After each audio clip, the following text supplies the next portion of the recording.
அடுத்ததாக செர்னோபில்ல இருக்கக்கூடிய அணு உலையில் ரஷ்யா தாக்குதல் நடத்தியிருக்கு அப்படின்னு உக்ரைன் அதிபர் ஜெலன்ஸ்கி குற்றச்சாட்டை முன் வச்சு அது பற்றின காட்சிகளை வெளியிட்டிருக்காரு. பார்க்கலாம்.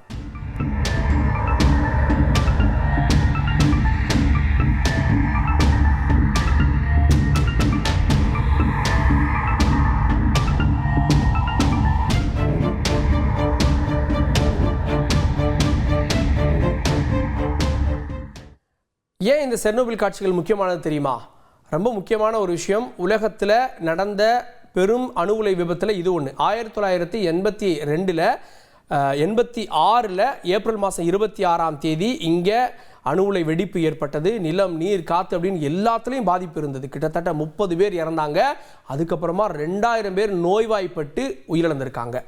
இன்னும் கூட அங்கே பலருக்கு இரத்தப்போக்கு, உறுப்பு சிதைவு, முடி கொட்டுறது, கண்புரை, இரத்தத்தில் மாற்றம், தோல் புற்றுநோய், சீழ்பிடித்து ரணமாகிறது, கதிர்வீச்சு அப்படின்னு பல நோய்கள் தொடர்ந்துட்டு இருக்கு. அதுக்கப்புறமா இந்த அணு உலையை பாதுகாப்பாக மூடி வச்சுருந்தாங்க. இப்போ ட்ரோன் மூலமாக ரஷ்யா தாக்குதல் நடத்தியிருக்கு அப்படின்னு உக்ரைன் சொல்லியிருக்காங்க. அந்த காட்சிகளை தான் பார்த்தோம்.